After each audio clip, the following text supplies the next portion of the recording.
kind of has stood out to me through after Force the Vote, the push for Force the Vote, unfortunately, because I supported it, it didn't happen.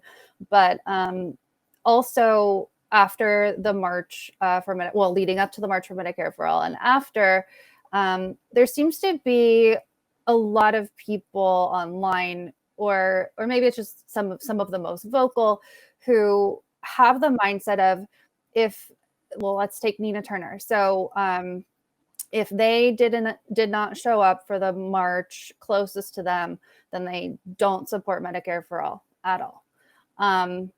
Which was misinformation in the case of Nina, because she, on the same day as the March for Medicare for All, she spoke about Medicare for All, as did AOC. I mean, AOC is a whole different story. She's actually in office and is not doing anything, so her talking about it doesn't matter.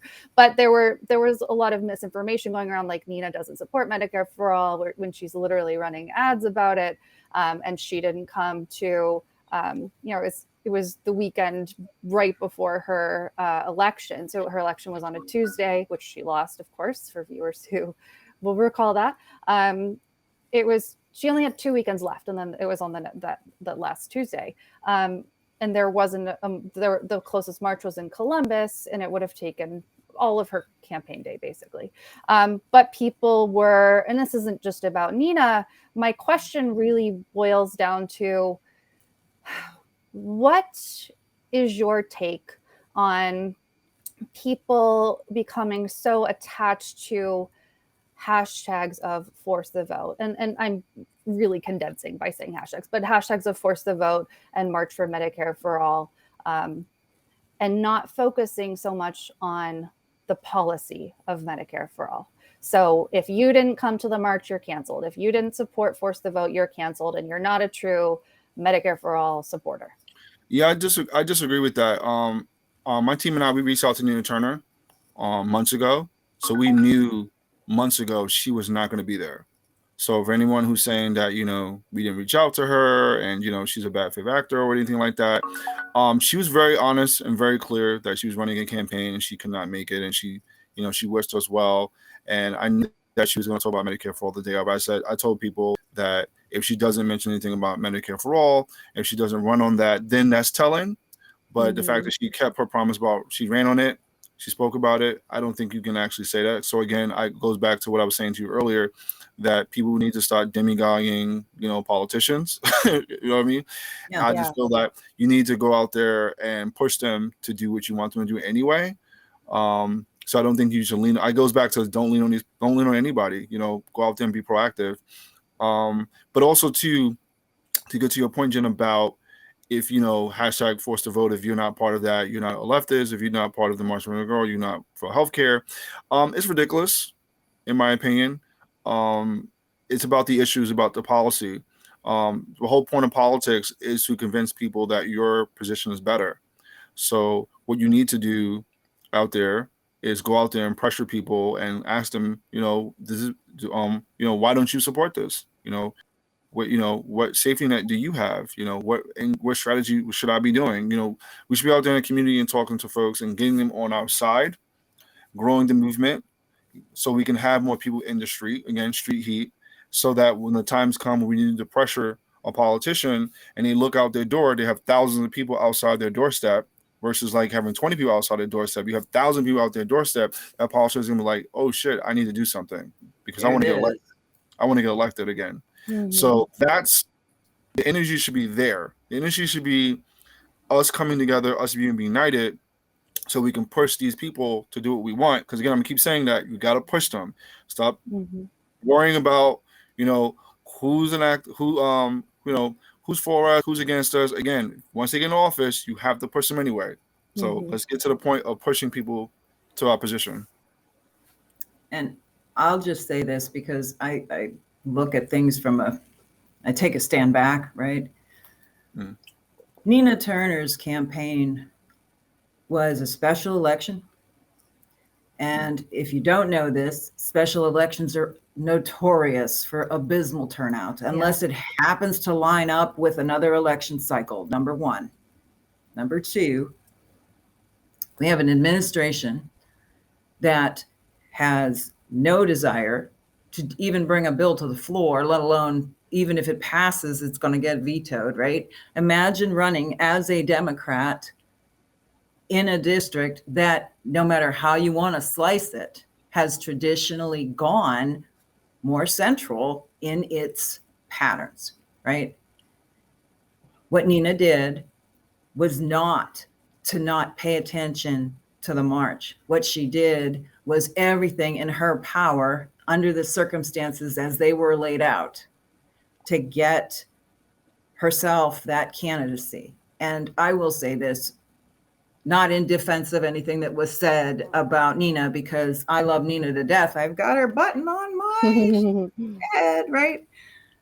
And I met Nina in person at the People Summit in Chicago several years ago. I mean, yeah, I believe in what Nina says, and I believe in the goodness of what she wants to do for the people.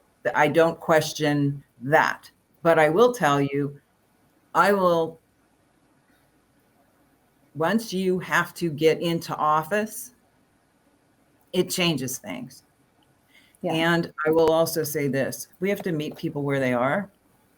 Right. And Nina's defeat, no matter whether or not we want to admit it, was a beatdown that the centrists wanted to hand us again.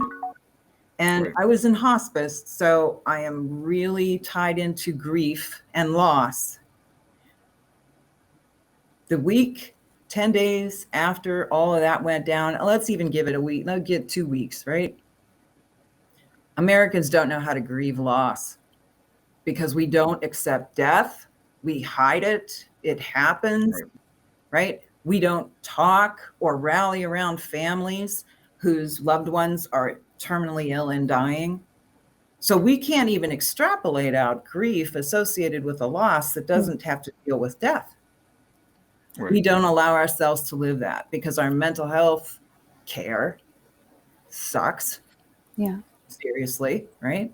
So I don't fault people for whatever it is that invoked in them, because Nina was another leader who they sank this time. She won't sink next time. If she would have been in a normal election where her, us having to go to the polls for her, and she's not in my district. Let's just be very clear here. We're talking about a congressional district, and the rest of the country that we were all working in out for, trying to get marches going and activists able to do what they had to do. That was going on all over the place, right? It had never been done before. And it just so happened that it landed right on top of the weekend before her election, right?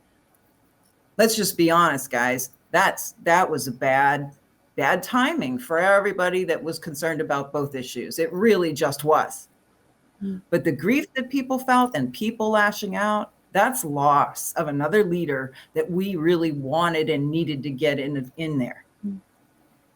I think we need to give each other a little bit of room here. Right. Because that was another political assassination attempt. Mm-hmm. It also speaks to the fact that we don't have any sometimes I wish the left was a little bit more Republican, because you know how they always stick together. Mm-hmm. The left, we don't stick together at all. It's true. Yeah. We're a house divided. Mm-hmm. I'm still trying to work that out. Yeah. We're working hard though. Yeah, I'm still trying to figure that out. Still trying to figure out how can we connect these dots together. I think it's also we're not used to doing that. And not only that, we're not used to coming together. We're not used to that. We're also not used to the fact that your position on one issue doesn't mean that you also agree with that other person's other issue you don't agree with. Like, so for example, this is like an obvious example. Let's say I'm for Medicare for all, but let's say I'm pro-gun, right? So people on the left feel like I can't work with Sharif, for example, because he believes in guns, but he also believes for Medicare for all. I can't work with him because he believes in pro-gun, because that goes against my other belief. Like, they will never fight for me. If I'm a true advocate, I'm all about Medicare for all. I will fight, tooth and nail to make sure you get it. But because I also believe in gun rights, they will never work with me, because the idea is that I'm tainted, and I can't navigate around you because, your other policy or your other, criteria doesn't work for my criteria. And so we're very, on the left, we're very hive-minded. We need to be all inclusive or nothing. And I would like one day for us not to be that way. I like for us to fight for like one issue. We all agree on this one issue. Let's push for this one issue. And I think because we're not used to that, we're not used to having this, we're going to fight together no matter what our other beliefs are. Let's just fight for this one issue, because we're not used to having unity here. We're very house divided. Just so far I'm learning, speaking to other activists, speaking to other organizers, just asking them questions about why is it so hard to get another group who also fundamentally agrees with us to work on this one issue together. And I'm hearing all the different ideas, I'm hearing all the different opinions, and I'm starting to really realize that it is because we're just not used to it. It's just not something that is ingrained in our culture on the left, and that we need to restructure how we do things. We have to learn that today we're allies, and maybe tomorrow we're not, and that's okay.